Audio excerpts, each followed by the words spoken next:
worry about those two things, with some exceptions, I mean, there's all sorts of qualifications in that, then you'll be taken care of.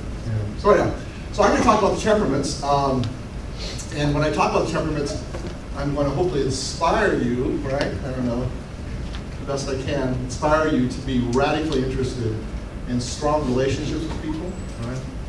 And really a stronger relation with God. So I'm just going to talk about those things. I'll take questions. If there's some angle that you want to clarify something, I will. So I'll just kind of go through it kind of quickly, and then we'll see where we end up. Is that okay? All right, so there's 4 classic temperaments. My wife and I like to use the old classic terms. I mean, if you went in Harvard instead of psychology, they would also talk about temperaments. They even use the word. It's kind of back in vogue now, but they would not use the classic terms. My wife and I like to use the classic terms because then it can refer to a lot of Catholic thinkers throughout particularly the, let's say, 16th, 17th century when it was quite in vogue. And then the popes also talk about it. John Paul I. It's funny, if you put in John Paul I in Google, or anything, it goes, I can't believe it's John Paul I, it goes the second. No, I'm actually John Paul I. So John Paul I, he was pope for like an hour and a half or whatever it was. Mysteriously died and all that. But anyhow, he actually wrote about the temperaments. That's a little extreme. And if you Google temperaments and popes, which somebody like myself might do since I wrote about it, you do get some hits. So it's kind of in the Catholic nomenclature, but obviously you don't have to know anything about temperaments to be a good Catholic. However, I find it very helpful interpersonal relations. One of the curious things about being Christian, particularly Catholic, is we are radically interpersonal. We're a radically interpersonal faith.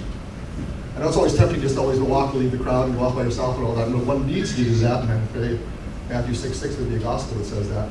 But we're really fundamentally interpersonal. So I find that helpful. When I talk about my temperament, I'm rather radically introverted and all that, so I'm always tempted to kind of withdraw. But I find it very helpful to think that God made me intentionally, and I'm not healthiest when I'm working interpersonally with others, okay? So given that, the temperaments can be very helpful for 2 things. One is figuring out other people, and of course we love to know other people's temperaments.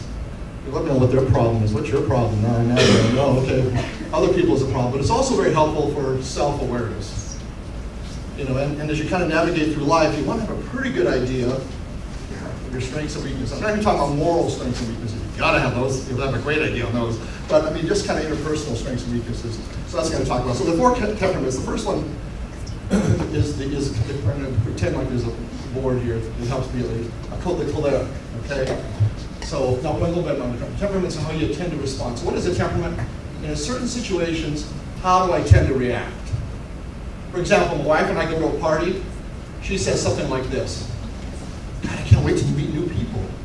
I love to meet new people. There's some people I haven't seen before. I can't wait to talk to them. Wow. And I go to a party and I say something like this. How did I get trapped into this? I'm a busy guy. My father said I could have gotten out of it somehow. I have to help the poor tonight, dear. You go ahead.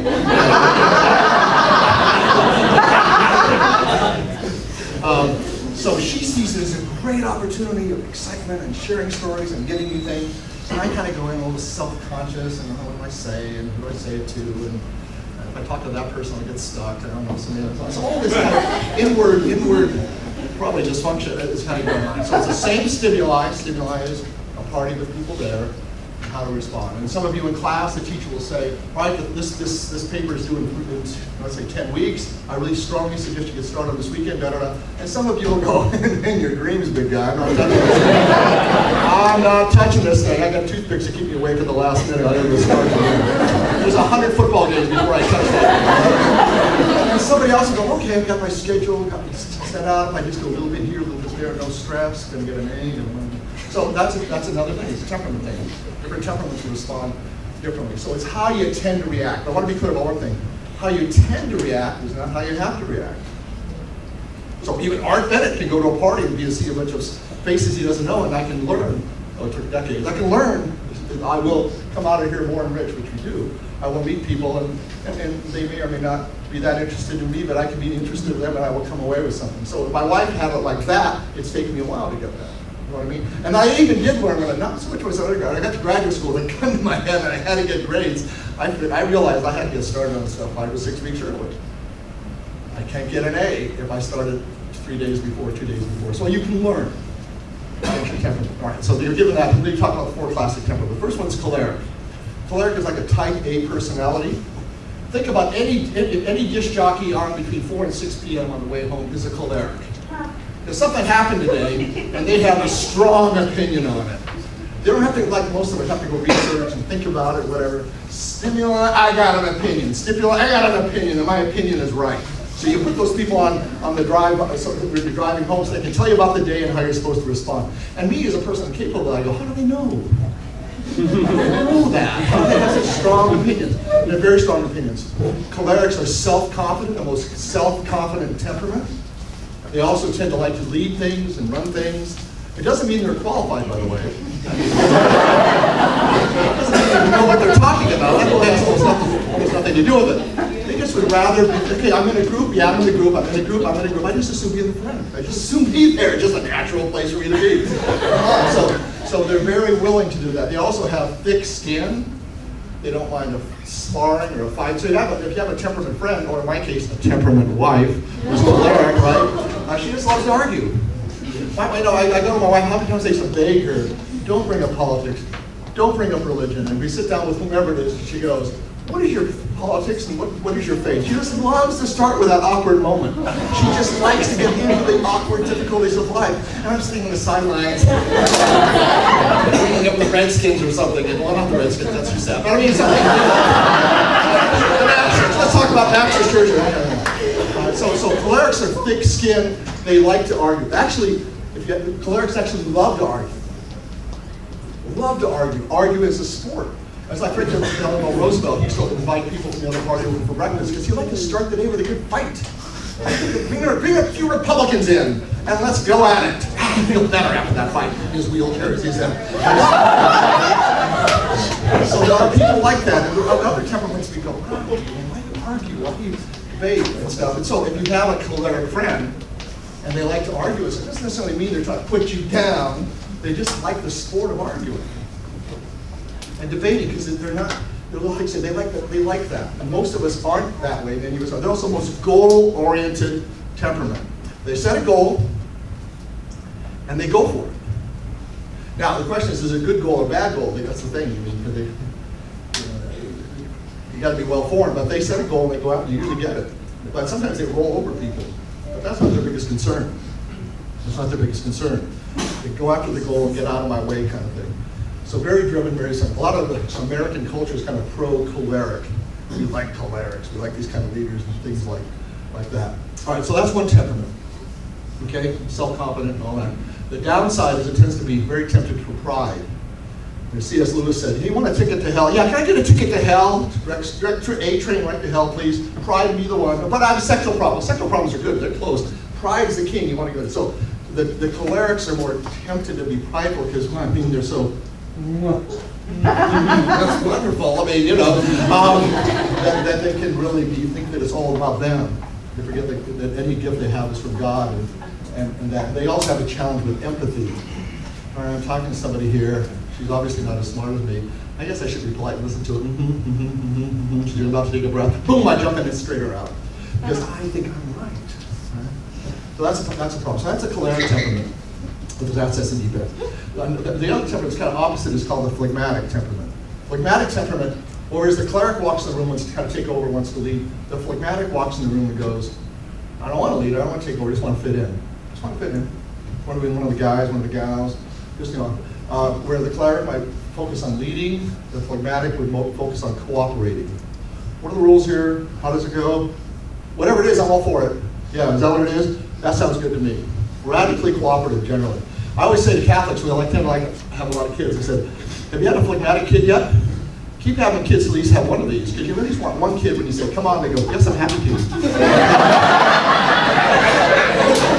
My phlegmatic son went to school. He goes to school, and every day at school, Thursday, they say, here's the envelope, give it to your parents.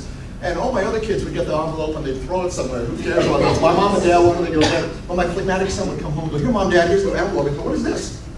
I didn't know this school gave out older kids. The teacher told me to bring it home and give it to you. Oh, that's right. You're a phlegmatic kid. Thank you very much. So anyhow, so phlegmatics are cooperative. They want to be part of the package and tick, but they don't want to call too much attention to themselves and things like that. Now that's a wonderful quality. Cooperation. If you've ever been a leader, ever been in a management position, you love cooperative people that kind of, are team players, right? Right? Now the challenge for the phlegmatic though, is conflict. And as Christ said in the Gospel of John, there will be trouble. There will be trouble, right? Christianity has never had a clause like, we just find it's not a lot of make me trouble-free. It's a religion of overcoming trouble, granted, but not avoiding trouble. So phlegmatics struggle with that, of how to really kind of bring up controversy or say what's really on their mind and stir things up. And these people are all for abortion and stuff, and I really kind of know these arguments, and they really take dignity seriously. It doesn't just start, popped out of the womb, I'm now dignified. No, I think it's probably, I don't want to say anything because, you know what I mean? You feel that? That's a phlegmatic nightmare. Right? So it's hard for the phlegmatic to be really assertive when it's going to cause controversy. There's a fear factor of if I say that, I'll stand out, I'll be challenged, people might not like me, I won't fit in. And so the kind of spiritual quest for the phlegmatic is to realize that to really be cooperative, to really be a team player, you have to at some point say, well, I want to take exception to that. I just want to give my reason. That's a big moment for a phlegmatic. Just the way sometimes the clerics in the room says, this is lame, this is lame, this is lame, this is lame. Well, Bennett, what do you think? No, I'll just let it play itself out. I'll keep my mouth shut for once. Right? That's going against your temperament. So that's the phlegmatic. Now let me give you a story of a phlegmatic and a cleric were together. I'll play the role of a phlegmatic because I'm Mark Bennett. I'm a phlegmatic. And I was with a real cleric. So we're having coffee. He's kind of a big shot. I'm not a big shot. So we're having a coffee together. Phlegmatic comment. Did you get that? I'm not a big shot. Phlegmatic comment. And so we're having coffee together at a nice Starbucks at the time he designated. And I was there on time, of course, because he asked me to be there on time. So as we're talking, it's kind of funny. As we're talking, the morning sun came up. And so the sun was kind of in my eye. So I'm a phlegmatic talking to this guy, and I'm kind of going like this, with the sun. I'm listening and involved and all that. And he goes, is the sun in your eyes? And he asks him, well, you want to move? I said, no, that's okay. See, I don't want to move. I'm okay. It's not that big a deal. But he goes, so what he immediately does, he says, well, it's a big deal. So he starts moving the, forget this. He starts moving the umbrella. This is a Starbucks outside. So like, we're here, you're there, here. So I'm moving the umbrella, you're going, what's the guy moving the umbrella? Nobody ever moves the umbrella at Starbucks, but he's a choleric. Right. And then so like a phlegmatic walks in the room, just want to kind of fit in. Choleric walks in the room, as we arrange the furniture and get the thing right. Now, he says, okay, good. Now, what were we talking about? Probably you. I don't know.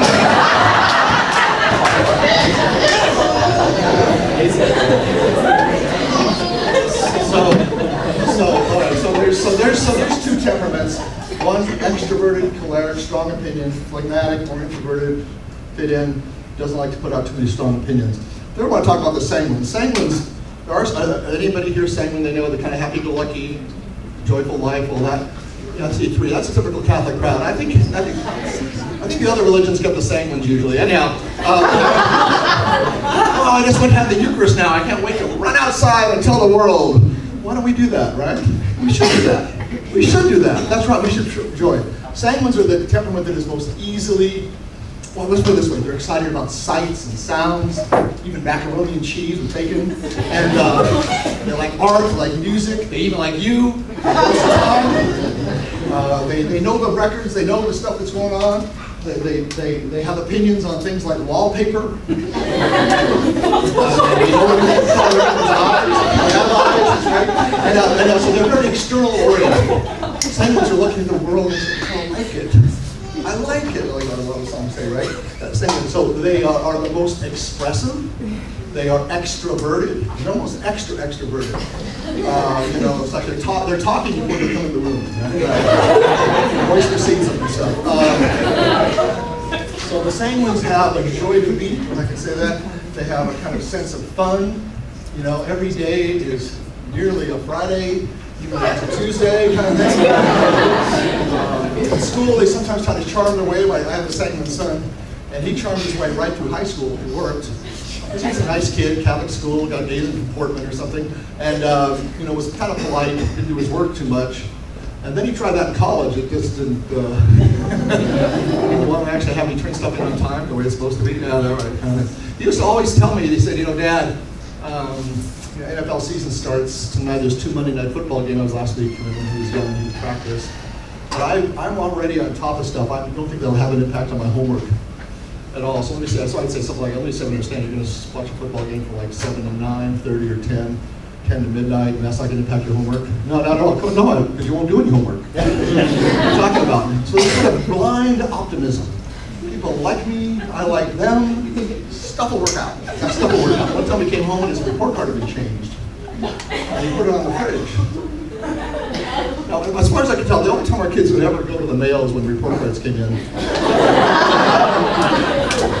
Back it was. And they want to intercept it to see if it was something they wanted us to see or just get lost in the shuffle of the Bennett house. So putting it on the fridge was kind of unique, particularly when the grades were pretty lame. But what he had done, I didn't even ask, he had corrected the grades. So, seriously, these grades were probably turned in 3 or 4 weeks ago. Since then, let me give you the update. Let me give you the live feed, Mom and Dad. Oh, I have been working in German so hard. I see easy a B, not a C+. Ignore that. Now the problem with sanguines, the thing is we have to love the sanguines because they love life, and we are life lovers. We're Catholics, we're life lovers. We're life lovers. Yeah, but they only have one arm. We're life lovers. What happens if they have birth defect? We're life lovers. What happens? Okay, they're in the bed. They can't pay the rent. They can't do any work. Can't we just pull the plug? We don't pull the plug because we're life lovers. We're life lovers. Right? So we sometimes have to express that feeling. So sanguines have that naturally. The problem with sanguines, though, in terms of temperaments, is they have a hard time dealing with problems, particularly deep problems. Things you can't just smile away. For example, if they screw up or anything, they say, "I'm sorry," and then afterwards they go, "Well, I said I was sorry." Yeah, well, when you run over my left leg, and that's not enough, you know what I mean? They have a hard time going deep into the relationships, deep in their faith, deep in their studies. That's the challenge. That's the challenge with the sanguine. Okay, and then the last, that's a good sanguine story. St. Peter would be a good sanguine. What, do you want me to walk in the water? Okay, I think I will. And he does, right? Just boom, like that. Don't worry about me don't worry about me betraying you. Don't worry, Christ, you look like a busy guy. Don't worry about me betraying you. Christ said, "Oh my God, it's only going to take a 12-year-old girl saying he recognizes him, he's going to throw me under the bus." Hours later, once he built tents up on the mountain, I mean, he's a very gregarious, outgoing, fun-loving guy, and then he did do the thing that probably if he hadn't done it, somebody would have had to done it, but he challenged the cross. Remember, he challenged the cross. Christ makes him Pope, and his first act was to challenge the cross. He really needed to do the cross thing. There must be a better way to save the world. Probably all of us might feel that way. And Christ said, "Get behind me, Satan.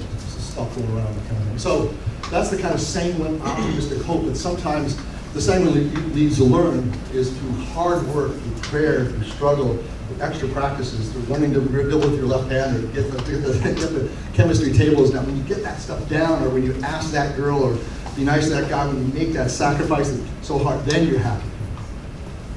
Then you're happy. But just as a phlegmatic has to learn to go through conflict to find true harmony, the sanguine has to learn sometimes to really go deep, to have a sense of joy. And then the last one is the melancholic.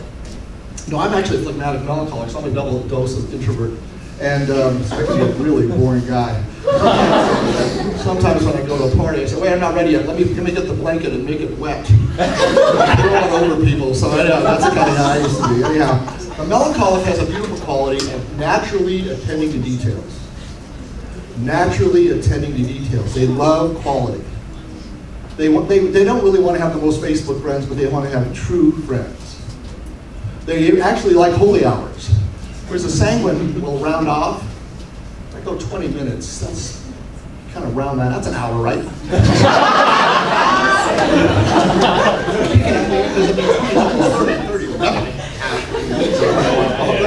Sometimes for the melancholy, you have to tap my shoulder and says, "The next shift, get out of here." Go, "Oh man, I love being alone with Christ. I just love being alone with silence, I can't wait for Friday. Why? What's going on Friday? I'm going to finish the Bronte book I'm reading. No, I'm talking about Friday. Friday. It's the day of the week. It's when we're released free. The chains and doors open of the prison. We go out. Yeah, Bronte. Me and Bronte. Very, very true. I knew a melancholic. She wasn't really inspired to get work because the melancholics like to think through everything for about a decade, and they don't like to make a snap judgment. Sanguines love to make snap judgments. Cholerics make snap judgments. Melancholics hate to make snap judgments. They just like to deliberate and think about it. You know, they love the table as the pro and con table. They never get to the pro side, it's the con side. Why do I need not act? Why do I don't want to do it? So they can be, now on the other hand, I mentioned Matthew 6:6, they can go inside, they can make the centripetal, move deep in their hearts, easier. Excuse me, a lot of artists are melancholics. Something deep inside of me I want to get out. A lot of very sensitive souls are. So they have this great attention to quality, getting it right. They oftentimes said if some of those guys at Enron were melancholics, they wouldn't be in jail for 20 years because they would have added up the numbers. Excuse me, we're about 50 billion under because they do it with. Remember one time my daughter who's melancholic was signing up for her first checkbook. Big deal, get your first checkbook, just go through the motions and give you the book and they have her sign some stuff, like these papers, like 5 papers. And she's reading everything. The bank lady goes, anyway, well, you told me to read everything. I did tell her that. And I sort of kind of meant it, but I would never do it myself. But so I know some of the line's getting long, and looking over, like, nobody's actually seen this. She also likes when she goes down the aisleways. You can tell there's everybody say, I want to see a melancholic. Just go to any store. I look down the aisle, you'll see someone in the middle of the store reading a cereal box or something inside, and see what the ingredients are. You've discovered a melancholic. That's what you're seeing. Anyhow, so she had a job. She really had to get a job. It took 4 years. Her senior year, she finally got one. Just wouldn't give her money, so she had to do it. And she got a job at a gym, at a college around here at a gym. Yeah, it's one of those gyms where you have to check people's ID cards. This is called a college job. I'm on a college campus. There's nobody else. I have to check ID cards. That sounds like a valuable job. So she would do that, and they all had cards. Anyhow, and but then she came home for Easter, and she said, you know, I've been working with the gym. I know, we're really proud of it. It's really great. I'm thinking about working out a little bit. Her mom and I go, well, wait a second, you've been going there 3 days a week? Yeah, you haven't worked out? Whoa, don't rush into this. Just because the stationary bike is right there, just because the yoga pads are right there, and the weights are right there, don't rush into this. Think about it for another decade or something. All right, so there you have the four temperaments kind of in a brief form. Now, some qualities you find, so you want to kind of know what your temperament is. And if you have a boyfriend or girlfriend, he or she's already figured out what you are. So if you pause it, you'll get the answer. Just kind of a summary. The choleric and the sanguine are both extroverts, which means their energy kind of goes out. So I go to a party, I'm going in and going, oh, why am I here? What's this? It goes out. I was like, this guy. Oh, I think I know you, don't I? Don't I know you? I don't? Well, I know you now. Doesn't matter. External thing. So that's the phlegmatic and melancholics kind of integrated. The cholerics and the melancholics make decisions based on thoughts and ideas. I don't know, let me think about it. Where the phlegmatic and sanguine make thoughts based more on feelings or emotions. Any of you guys ever read Date Lab in the Washington Post? Some of you even admit it, that's good. For some reason, I find who's a sucker for who's on the cover of People. This isn't weaknesses, I'm just sharing with you. And I like to read Date Lab. I don't know why I would read Date Lab. I don't think I actually tell my wife I read Date Lab. But so Date Lab is like how do people today make decisions about relationships? And if I can give you my summary of the Date Lab, it goes something like this. You and I will spend 2 or 3, probably maybe 4 hours together. There's usually no mischief in anything, at least they don't, even the Post, there was the Post with Love Reporter. They just get to know each other, have a drink, and they talk. And then at the end, they evaluate the other person. Ever notice this? They say, I've met you for 3 hours. Here is my final summary of whether or not I ever want to see you again. Actually, your generation isn't marrying. And with that model, I'm surprised anyone ever gets married. My wife and I, how did we meet? She goes, oh my God, there's Bennett. He's got a van. I have an apartment and a bike. He's got a van. Hey, Art. So I moved her. I helped her move because I kind of liked her. She was kind of cute. And so she said afterwards, well, function fulfilled. You're a nice guy. You got a van. Pretty strong guy at that time. You moved on myself. See you later, alligator. How was that? Task completed. Now, if Daylight would come in and say, what do you think about the big guy? I mean, nice van, strong back. But I don't think there was that fire wasn't there. The passion wasn't there. So he's off the list forever. That's how people think. Well, there's one temperament that can probably handle it. It's called choleric. They can make strong judgments real fast.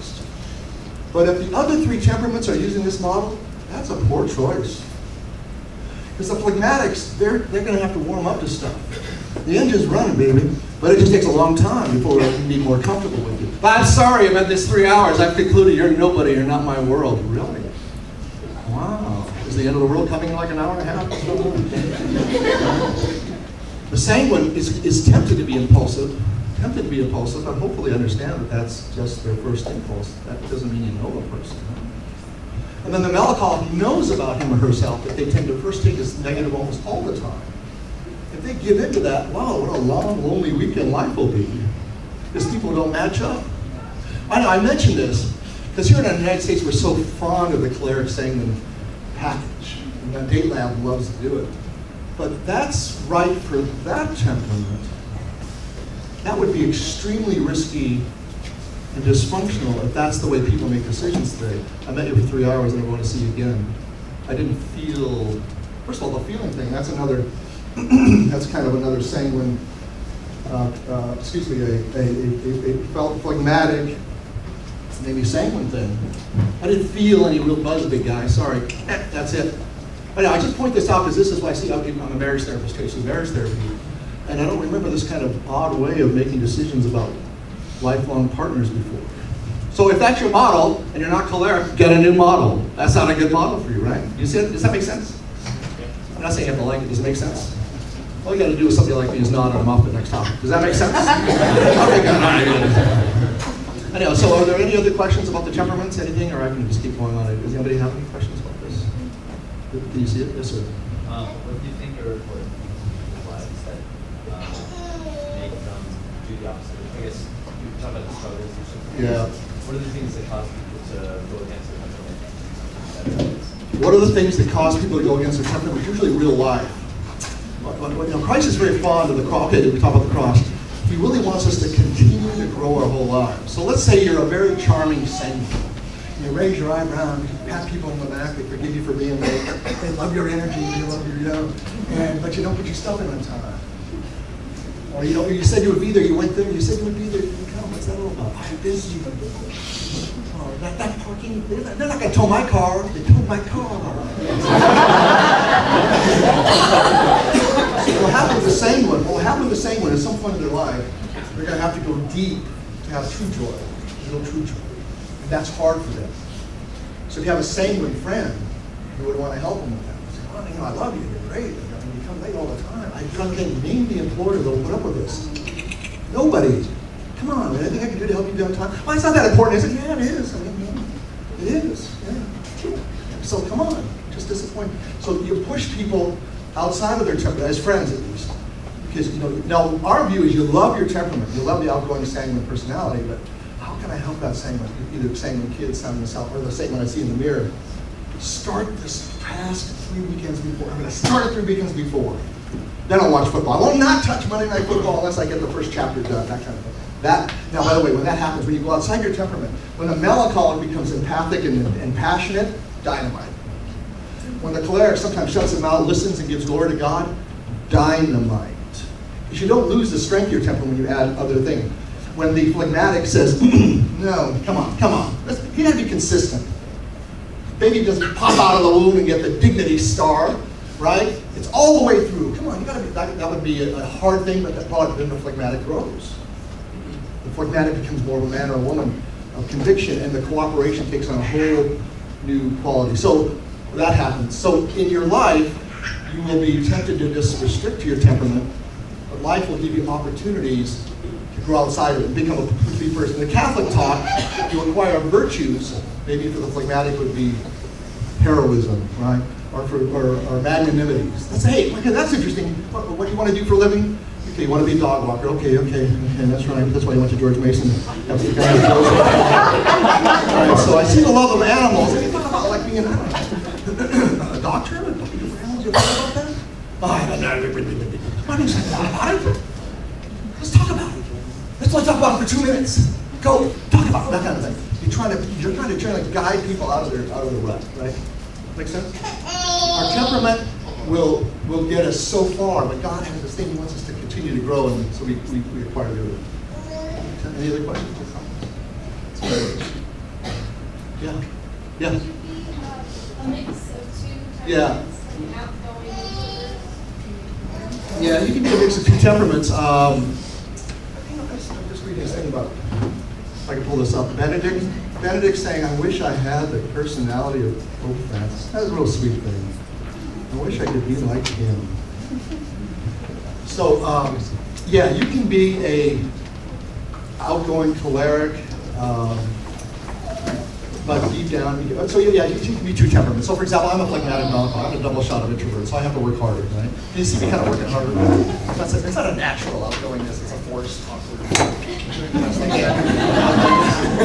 But my wife is choleric and sanguine, like double shot of big raised eyebrows, enthusiasm, take over the world kind of stuff. So, but yeah, people can be a little bit of both. We usually say, if you take a test, and you can get it in our book or you can go online, I think Catholic Match has it or something. If you take the test, your primary temperament tends to guide most. Your secondary temperament, a little less. It's kind of more like a brother. Yeah. Anything else? Okay, yes, sir. If you had to pick one, what temperament would Jesus be? That's the most frequently asked question by Catholic audiences. I don't really have temperaments. I think the best way to look at that is that Christ, of course, Christ is like us except for sin, right? Except for sin, yeah. So I think Christ, because he's the perfect man, he made decisions not based on his temperament, but based on what's the most prudent thing to do. So for whatever reason, he would know. He would say, turn the other cheek. But then one day he goes into the temple and he turns over the tables. I'm turning over the tables today, guys. Pay attention. The apostles are going to go, ooh, the master's going to turn over some tables. And he turned over some tables. Probably cost him his life. Right? So at that moment, he wanted to cause some trouble. He had a point to make. He wanted it to be demonstrative. Most of the time, like with the punks on the third sorrowful mystery, why don't you show us that you're the God? And there's little punks, under the room, when there's not even a crowd. Like he just got the hell beat out of him in the second sorrowful mystery. Then they put him underneath, and the more humiliating, like these bunch of with the thorns and that kind of stuff. Why did he put up with that? Or how about this? He goes in front of Herod, right? What did he say to Herod when he went in front of Herod? Herod's asking him questions. He says nothing. It's probably because, in effect, what Herod was saying was nothing. Was probably nothing. Now, why is he dialoguing with Pilate? It's a mystery. So it's not like, oh, Christ is a chatty guy, so he talks to Pilate. He's a melancholic introvert. He doesn't talk to Herod. He's a man who assesses the situation and goes, I'm going to talk to Pilate. He's not beyond hope. I'm going to chat with him. We're talking about truth, right? Herod, I don't know what to say to him. Can't say anything to that thing. So, and this is kind of what we want to do. I don't want to have, okay, I'm an introvert melancholic, so I can't go to a party. That would be crazy. That would be literally crazy. But I don't like parties. I know. You got to go to a party. Why do I have to go to a party? Because you're interpersonal. There's people there. Dog signs everywhere. I don't like it. Just work through it. And that's the prudent thing to do. So if you want to be is governed by prudence. What's the best, wisest thing I can do here? I'm going to go say hi to that person. But she's not quite as cool. I don't know, I just feel a feeling I need to just say hi to her. Hi, how you doing? You know what I mean? So does that make sense? That's what we want to be. We want to kind of be guided by the Holy Spirit, not by our neuroses, our fears, our boxed-in temperament. Anything else? Just quickly, I just have a minute on relation with God. I think the choleric, it's to attribute the skills and talents they have. They don't have more skills and talents; they're just more aware of them, and give it. Oh God, thank you, God. Make me a little stronger, tougher here. Let me use it for your will. With a melancholic, to go deep inside, Matthew 6:6. I want to go deep inside, and I want to have a personal dialogue with the Creator of the world, who sustains and redeems everything. Because for some reason I can't figure out, He actually wants to hear what's on my mind. So I'm going to go down and do that. They need to learn to do it. The melancholic needs to learn forgiveness and not being outgoing and stuff. Phlegmatic, we already talked about, needs to be a little more courageous, a little tougher, and then the sanguine just needs to kind of be willing to work a little harder and find the true happiness that comes through hard work and prayer. Thank you very much, you guys. God bless.